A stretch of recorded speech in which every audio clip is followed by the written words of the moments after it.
from Hollywood, I'm Martin Grove, welcoming you to our Screendollars podcast, Box Office Autopsy.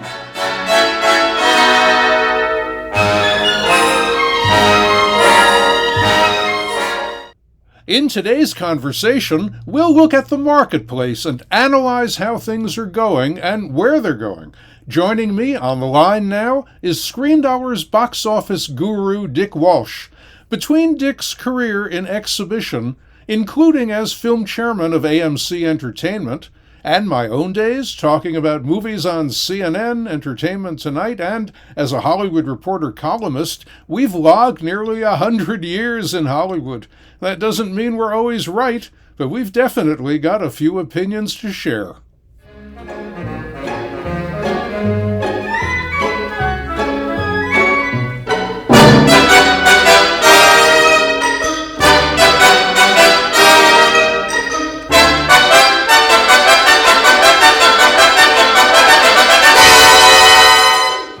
Well, Dick, here we are with yet one more overperforming weekend at the box office. Ghostbusters Afterlife opening to $44 million.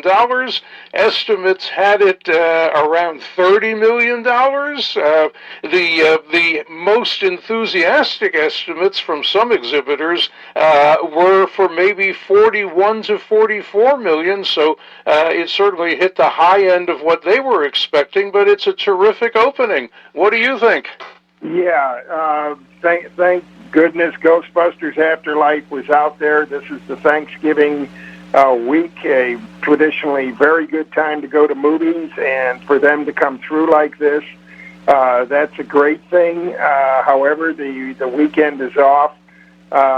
It's only 41% of 2019, the same weekend, and so there's some cause for concern there. After 4 or 5 consecutive weeks of running at 75% of 2019. So we've hit a little hiccup here, but it's not something that can't be cured. Well, look, we're going to come back to that, but let's just keep the focus for the moment on how well Ghostbusters Afterlife did open, and what I'm seeing, and I want to know if you agree or not, is that the matinee business, which reportedly was very good for Ghostbusters Afterlife, that to me is a signal that families are coming back to movie-going. Perhaps it's now that kids are able to be vaccinated, and many have been, according to news reports. This could mean a resurgence of family movie-going, which is very important to theaters, and that certainly should help during the holiday season. Oh, absolutely. This is a breath of fresh air for the under 25 demographic that has been missing in most cases this entire year. And for a family picture to perform like this just indicates what you said, that more families are coming back, more kids are coming back. And, the 44 million was with very strong, as you say, matinee business.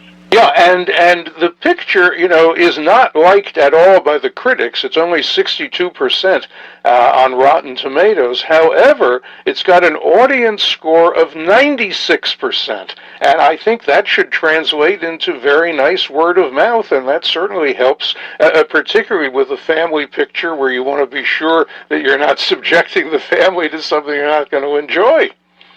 Yeah, it's great to have something out there for next weekend that is going to perform, is almost certainly going to hold in well for Friday, Saturday, and Sunday.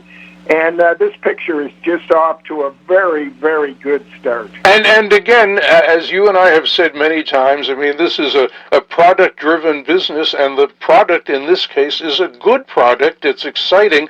We have a clip here from Ghostbusters Afterlife, and let's listen to it, and then we can talk about, again, what it is that's helping to drive this picture so well.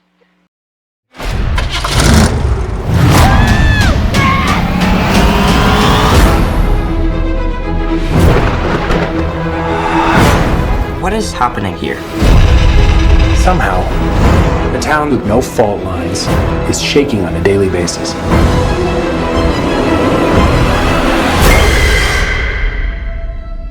Maybe it's the apocalypse.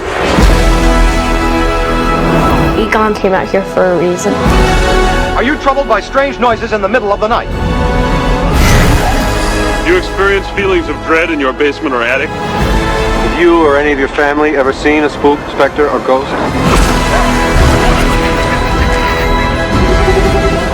Oh my god. You guys hear that? Something's coming. And that's a scene from Ghostbusters Afterlife. Now, the original 1984 Ghostbusters was directed, of course, by Ivan Reitman, and this sequel, which is really a reboot, set decades after the original film, was directed by his son Jason Reitman, very well known and regarded for Up in the Air and Juno. From the original, Bill Murray, Sigourney Weaver, Dan Aykroyd, Ernie Hudson, all back in cameo roles from the original.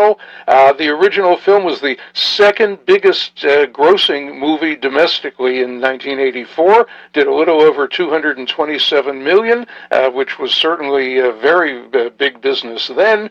The picture now, Dick, we've talked about domestic. Internationally, it added $16 million in 31 territories this weekend, so it's done $60 million globally. Projections earlier in the week that it would do maybe $45 million, so worldwide it's ahead of the game as well. Now, looking closely at some of the details, this picture only runs 124 minutes. What do you think about the running time? Well, the running time is absolutely perfect. You get into that 90-minute to 120-minute zone, and this is what the audiences have time and time again wanted. And let's give Jason Reitman credit for realizing that people would want to see the older characters brought back in, that he would want to see it in 124 minutes or whatever. And you leave the audience with what they want, and they respond with a 96% approval rating. Yeah, and this is what drives the picture. A film like Ghostbusters Afterlife, I mean, while it's nice to have positive reviews, I don't think it matters at all that the critics have been, downbeat. And Sony certainly realized when they took this weekend that it's one of the 5 biggest weeks of the entire year. And for them to stake this out and claim it as their own, congratulations for their strategic thinking on placing it where they did on the release calendar. I want to come back to what you were saying earlier, looking back to 2019 and how we are down from there. I feel, as I know you know, that the comparisons are at a disadvantage now because, we're in a late pandemic period, and happily in 2019 we were nice and normal. We didn't realize it, but we were normal. So you have some thoughts about what the studios might have done, however, to boost this holiday season even more. Well, yeah. This is a very known, very fertile period of the year, and when studios are looking to release pictures, they certainly look to take advantage of this weekend. Now, we've just come out of October with 4 consecutive $40 million openings in a row, a very strong October. The industry is rebounding. We had been operating at 75% of 2019, and for some reason, the studios did not get on this weekend. My suggestion, not even in hindsight, I said this over the Labor Day weekend, I said, why are we not putting the Bond picture in there? Why do we not move a Dune into there? Or, God forbid, leave alone Top Gun Maverick and have that sit there? Ghostbusters did a great job, but this time of year, another picture of one of those 3 would have just added to the audience, and we wouldn't have a 41%, we'd be around 70%. Yeah, and that would be certainly better, much better. Now there was, of course, another picture. Unfortunately, it wasn't one of the biggies that you've mentioned. That picture is from Warner Brothers, and it's King Richard, which is the biodrama about the rise of tennis stars Venus and Serena Williams, and it's a Best Picture contender. contender and a Best Actor contender for Will Smith, who plays Venus and Serena's father, Richard, hence the title King Richard. It got off in fourth place to a very soft start, $5.7 million. Even the projections this week, which were not good projections, were for $6.5 million. Earlier projections had been maybe 8 to 10 million, so we've simply gone downhill. But the picture has some very good performances by the two kids, Venus and Serena, and by, of course, Will Smith. Here's a film clip from King Richard. Do you want to turn pro? Yes. A lot of people are excited to see how you do against players like Celis. Do you think you can beat her? I know I could beat her. You know you can beat her. Very confident. I'm very confident. You say it so easily. Why? Because I believe it. But you haven't played a match in almost 3 years. All right, hold it right there, if you don't mind. Let me tell you why. Richard, we're doing an interview. What she had said, she said it was so much confidence to face time, but you keep going on and on. But you can't just keep interrupting. But what you got to understand is you're dealing with the image of a 14-year-old child. And this child gonna be playing when your old ass and me gonna be in the grave. When she had said something, we done told you what's happening. You are dealing with a little black kid. Let her be a kid. Now she done answered it with a lot of confidence. Leave that alone. And that's a scene from King Richard with Will Smith doing his thing, and no wonder he is a leading contender for a Best Actor nomination. Dick, the picture's 92% fresh with critics, and it's got a 99% audience score on Rotten Tomatoes. Seems to me that that's a win-win. Yeah, I'm not so sure that it didn't get hurt by being, once again, streaming day and date on HBO Max, and that might have held some gross back. Certainly the picture is a first-class quality picture, and, Will Smith being up for potentially an Academy Award as Best Actor is only going to add to the allure of the film. I'm afraid that by the time nominations are out and all of that, this picture will obviously have come and gone. Sports dramas are very difficult to translate into film and gross very well. You're absolutely right, but it is a good film, and I think you're very much on target talking about HBO Max and how it probably hurt it, because unlike, say, Dune, which cries out to be seen in IMAX, this is a picture that's perfectly fine to see on your big flat screen at home, and for nothing in effect. I mean, beyond the monthly HBO Max subscription. So I think maybe a lot of people did that. But look, we're on the verge of Thanksgiving, and we've got some big films opening for Thanksgiving. The first one is definitely for families, and if families are back, it'll certainly benefit from it. That is Disney's animated comedy adventure Encanto, which opens Wednesday. It's 93% fresh on Rotten Tomatoes with the critics, which is a definitely good sign for the film. It's family appeal. We've got a film clip which gives you a sense of the music, the excitement, the colorful nature of the adventure. Let's take a listen. Welcome to Family Madrigal, the home of the family Madrigal. We're on our way, where all the people are fantastical and magical. I'm part of Family Madrigal. Oh my gosh, it's them! What are they? I can't remember all the names. I don't know who is who.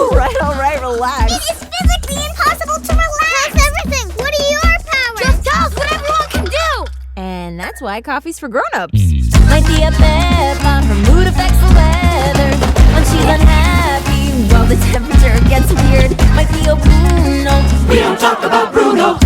They say he saw the future. One day he disappeared. Oh, and that's why Mom Julieta, here's her deal. Whoa, the truth is she can heal you with a meal. Whoa, her recipes are remedies for real. If you're impressed, imagine how I feel, Mom. Welcome to the family Madrigal, the home of the family Madrigal.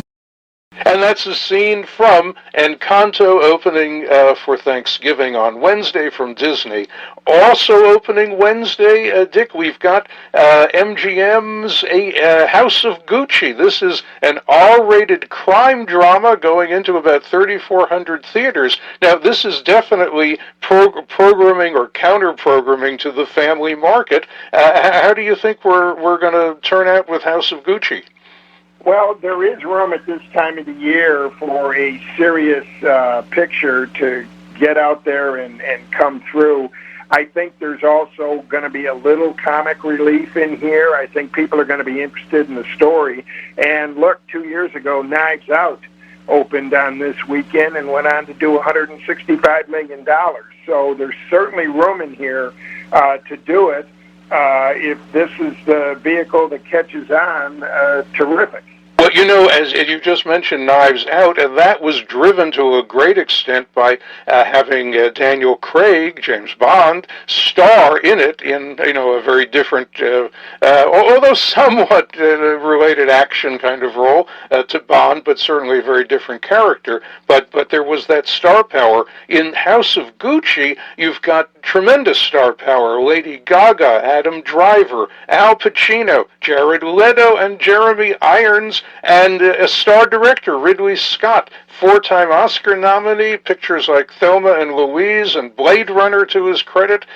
So there's a tremendous amount of media attention on the picture. Its premieres in New York and L.A. have had tremendous coverage in the press. It is just a big picture. Now, the running time here, Dick, 157 minutes. Does that lose it a show a day? Very close, very close. If anything, it takes the last show in the evening to like 10:30 or 11 o'clock at night, which may be a lost show time. But it's just on the cusp. I wonder if the R rating will help or hurt the picture. Well, that's going to be interesting. Now, on the tracking, the demo group that is biggest in terms of definite interest is women over 25. They are 9 points over norm right now, and just kind of speculating, I think adult women this week, a couple of days now before Thanksgiving, are busy preparing, shopping, cooking what you could cook in advance and getting ready, but after Thanksgiving dinner has been devoured, it's time to see a movie. And Gucci, I mean, they carry a lot of Gucci products on their arms, so it may be that this picture will be driven strongly by adult female interest. And again, once again, the weekend they're going into is just a fabulous weekend for movie-going.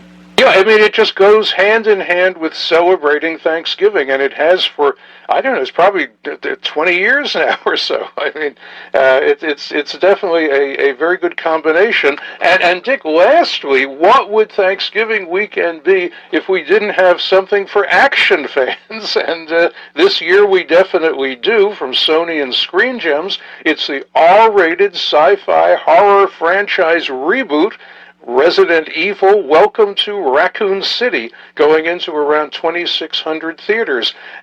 Clearly counter-programming for a different audience, yes?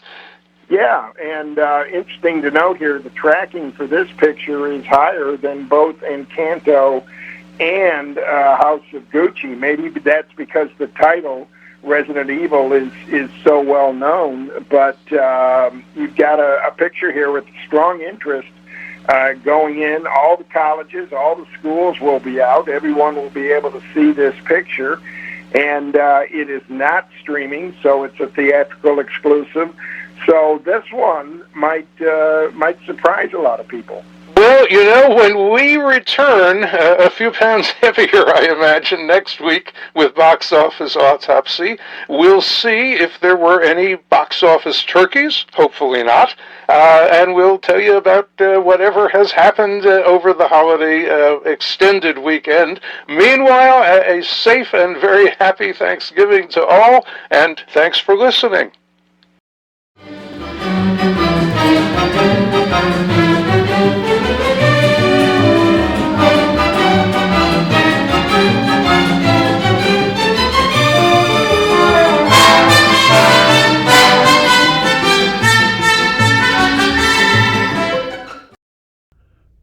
Time now for our film flashback look at what was happening in Hollywood right around now, way back then. Let's set today's time travel dial for November 19th, 1924. Most movie pioneers are remembered for the lives they led, but with Thomas Ince, it's the circumstances of his death, November 19th, 1924, that people still talk about. Ince created the assembly line way to make movies, and he put producers in charge instead of directors and cameramen. Early on, he was an actor working in New York at Biograph in 1910 with D.W. Griffith. By July 1915, they'd teamed up in L.A. with Max Sennett to join forces in the Triangle Motion Picture Company. Real estate developer Harry Culver gave Ince 12 acres in 1916 to build a movie studio in Culver City, Triangle's lot at 10202 West Washington Boulevard.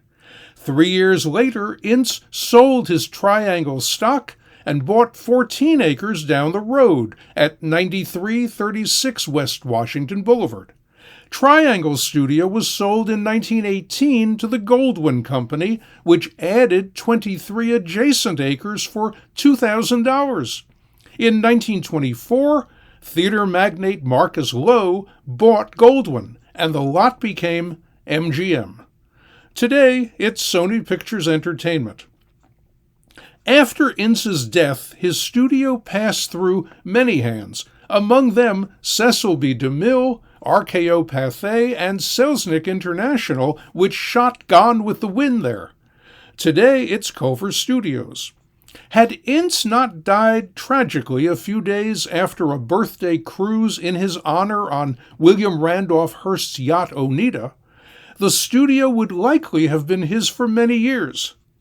The first reports of Ince's death were badly muddled. Brian Tave's definitive 2012 study, Thomas Ince, Hollywood's Independent Pioneer, takes great issue with the fictional account in Peter Bogdanovich's fascinating 2001 drama, The Cat's Meow, with Cary Elwes as Ince and Edward Herrmann as Hearst. In the film, Ince is down on his luck and desperate for Hearst to invest in his studio. But Ince was far from needy. He'd already produced 15 films that year, and Hearst wanted to move his Cosmopolitan Pictures from MGM to Ince's studio. Initially, the Hearst organization said Ince was taken ill at the publisher's San Simeon estate, but he definitely was on Hearst's yacht with some 14 other guests, including Charlie Chaplin and Marion Davies. Meow shows Hearst shooting Ince, mistakenly thinking he's Chaplin, who supposedly was smitten with Davies, Hearst's longtime mistress. Ince was seen by others leaving Oneida very much alive, and without a bullet wound in his head, as the movie has it. He was said to have suffered from recurring stomach ulcers.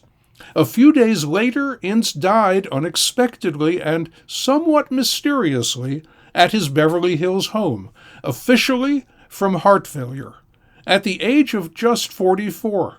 He was cremated soon afterwards.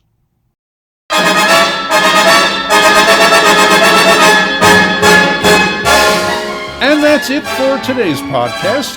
Thanks for listening. We'll be back with another box office autopsy next week. In Hollywood for Screendollars, I'm Martin Grove.